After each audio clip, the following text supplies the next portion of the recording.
Assalamualaikum warahmatullahi wabarakatuh. Halo teman-teman, kembali lagi bersama aku. Pada kesempatan kali ini aku akan menyajikan materi mengenai analisis dan penyajian data part 3. Untuk part 1 dan part 2-nya kalian bisa saksikan di video sebelumnya. Analisis data yang pertama yang akan dibahas adalah analisis faktor. Analisis faktor adalah sebuah teknik yang digunakan untuk mencari faktor-faktor yang mampu menjelaskan hubungan atau korelasi antara berbagai indikator independen yang diobservasi. Analisis faktor adalah perluasan dari analisis komponen utama, yang digunakan juga untuk mengidentifikasi sejumlah faktor yang relatif kecil yang dapat digunakan untuk menjelaskan sejumlah besar variabel yang saling berhubungan. Sehingga variabel-variabel dalam satu faktor yang mempunyai korelasi yang tinggi, sedangkan korelasi dengan variabel-variabel pada faktor lain relatif rendah. Tiap-tiap kelompok dari variabel mewakili suatu konstruksi dasar yang disebut faktor. Untuk meningkatkan daya interpretasi faktor, harus dilakukan transformasi pada matriks loading. Transformasi dilakukan dengan merotasi matriks tersebut dengan metode Varimax, Quartimax, Equalmax, Quartimin, Diquartimin, dan Covarimin, serta Oblimin. Tujuan daripada analisis faktor sendiri ada 4. Yang pertama, untuk mereduksi sejumlah variabel asal yang jumlahnya banyak menjadi sejumlah variabel baru yang jumlahnya lebih sedikit dari variabel asal, dan variabel baru tersebut dinamakan faktor atau variabel laten atau konstruk atau variabel bentukan. Yang kedua, untuk mengidentifikasi adanya hubungan antar variabel penyusun faktor atau dimensi dengan faktor yang terbentuk dengan menggunakan pengujian koefisien korelasi antar faktor dengan komponen pembentuknya. Analisis faktor ini disebut dengan analisis faktor konfirmatori. Yang ketiga, untuk menguji fasilitas dan reliabilitas instrumen dengan analisis faktor konfirmatori. Dan yang keempat, validasi data untuk mengetahui apakah hasil analisis faktor tersebut dapat digeneralisasi ke dalam populasinya, sehingga setelah terbentuk faktor, maka peneliti sudah mempunyai suatu hipotesis baru berdasarkan hasil analisis tersebut. Selanjutnya ada analisis komponen utama atau PCA dan analisis faktor konfirmatori atau CVA. Nah, pada kesempatan kali ini kita akan membahas tentang perbedaan antar keduanya. Yang pertama ada analisis komponen utama atau PCA. Analisis komponen utama disebut juga analisis faktor eksploratory atau principal component analysis, yaitu usaha suatu teknik analisis faktor di mana beberapa faktor yang akan terbentuk berupa variabel laten yang belum dapat ditentukan sebelum analisis dilakukan. Analisis faktor eksploratory adalah teknik untuk mereduksi data dari variabel asal atau variabel awal menjadi variabel baru atau faktor yang jumlahnya lebih kecil daripada variabel awal. Proses analisis tersebut mencoba untuk menemukan hubungan antar variabel baru atau faktor yang terbentuk yang saling independen sesamanya, sehingga bisa dibuat satu atau beberapa kumpulan variabel laten atau faktor yang lebih sedikit dari jumlah variabel awal yang bebas atau tidak berkorelasi sesamanya. Jadi, antar faktor yang terbentuk tidak berkorelasi sesamanya. Pada prinsipnya, analisis faktor eksploratori di mana terbentuknya faktor-faktor atau variabel laten baru adalah bersifat acak, yang selanjutnya dapat diinterpretasi sesuai dengan faktor atau komponen atau konstruk yang terbentuk. Analisis faktor eksploratori persis sama dengan analisis komponen utama atau PCA. Sedangkan analisis faktor konfirmatori adalah suatu teknik analisis faktor di mana secara a priori berdasarkan teori dan konsep yang sudah diketahui, dipahami, atau ditentukan sebelumnya. Maka dibuat sejumlah faktor yang akan dibentuk, serta variabel apa saja yang termasuk ke dalam masing-masing faktor yang dibentuk, dan sudah pasti tujuannya. Pembentukan daripada faktor konfirmatori atau CFA secara sengaja berdasarkan teori dan konsep dalam upaya untuk mendapatkan variabel baru atau faktor yang mewakili beberapa item atau subvariabel yang merupakan variabel teramati atau observed variable. Pada dasarnya, tujuan analisis faktor konfirmatori adalah untuk mengidentifikasi adanya hubungan antar variabel dengan melakukan uji korelasi dan untuk menguji validitas dan reliabilitas instrumen.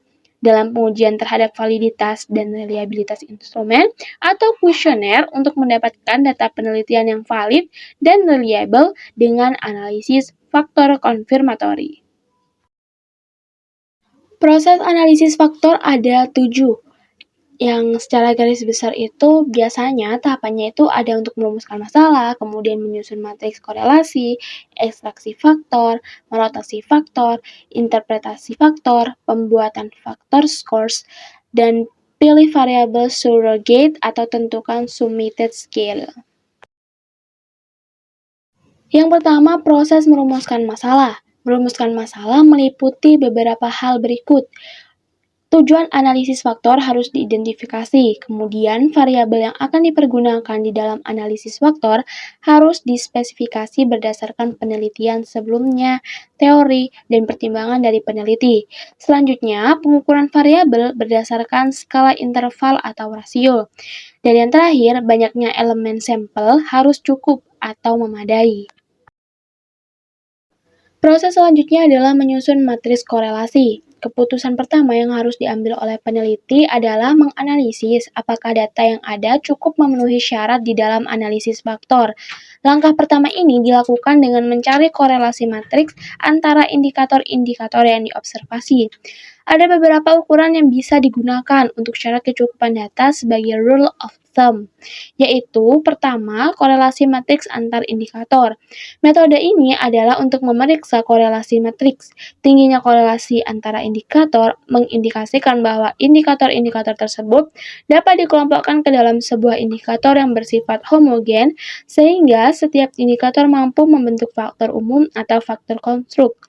Yang kedua, korelasi parsial. Metode kedua untuk memeriksa korelasi parsial yaitu mencari korelasi satu indikator dengan indikator lain dengan mengontrol indikator lain. Korelasi parsial ini disebut dengan negative anti-image correlation. Dan yang terakhir, Kaiser-Meyer-Olkin atau KMO, di mana metode ini paling banyak digunakan untuk melihat syarat kecukupan data untuk analisis faktor. Metode ini mengukur kecukupan sampling secara menyeluruh dan mengukur kecukupan sampling untuk setiap indikator. Proses yang selanjutnya adalah ekstraksi faktor.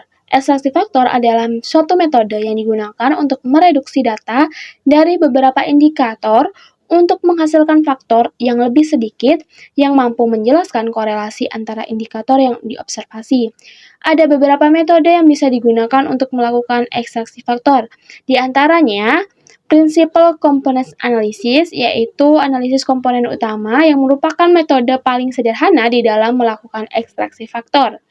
Kemudian ada Principal Axis Factoring, yang dimana metode ini hampir sama dengan Principal Components Analysis, kecuali matriks korelasi diagonal diganti dengan sebuah estimasi indikator kebersamaan, namun tidak sama dengan Principal Components Analysis, di mana indikator kebersamaan yang awal selalu diberi angka 1. Yang ketiga ada unweighted least square, di mana metode ini adalah proses atau prosedur untuk meminimumkan jumlah perbedaan yang dikuadratkan antara matriks korelasi yang diobservasi dan yang diproduksi dengan mengabaikan matriks diagonal dari sejumlah faktor tertentu. Kemudian yang keempat ada generalized least square, yang dimana metode ini adalah metode meminimumkan error sebagaimana metode unweighted least square, namun korelasi diberi timbangan sebesar keunikan dari indikator atau error. Korelasi dari indikator yang mempunyai error yang besar diberi timbangan yang lebih kecil dari indikator yang mempunyai error yang lebih kecil.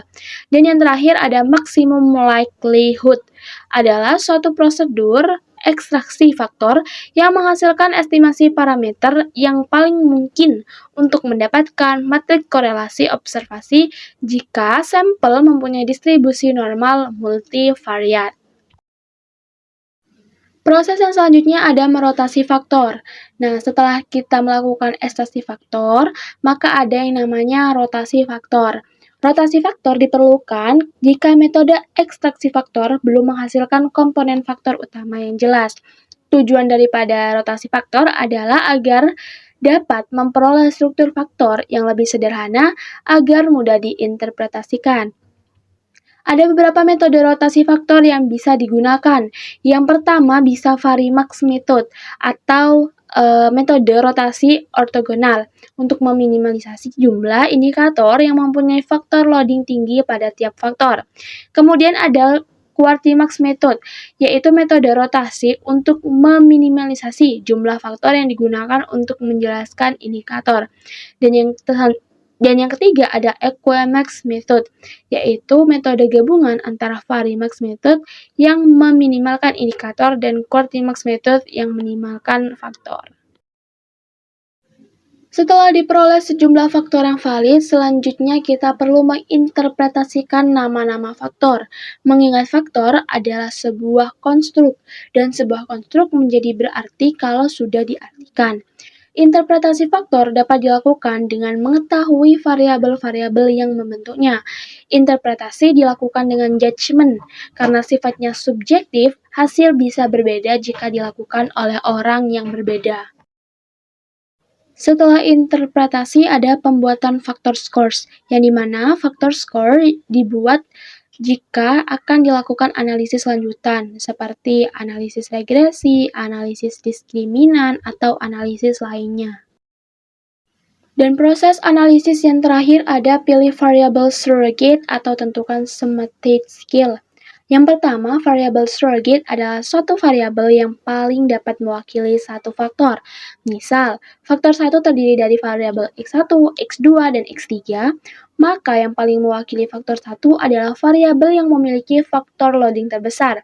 Jika faktor loading tertinggi dalam satu faktor ada yang hampir sama, misal x1 0,905 dan x2 0,904, maka sebaiknya pemilihan surrogate variabel ditentukan berdasarkan teori, yaitu variabel mana secara teori yang paling dapat mewakili faktor, atau cara lain dengan menggunakan semantic scale. Nah, semantic scale sendiri adalah gabungan dari beberapa variabel dalam satu faktor. Bisa berupa nilai rata-rata dari semua faktor atau nilai penjumlahan dari semua variabel dalam satu faktor. Oke, itu dia tadi penjelasan materi hari ini. Semoga materi hari ini bisa menjadi informasi dan ilmu baru buat teman-teman. Semoga bermanfaat. Sampai bertemu lagi di materi selanjutnya. Wassalamualaikum warahmatullahi wabarakatuh.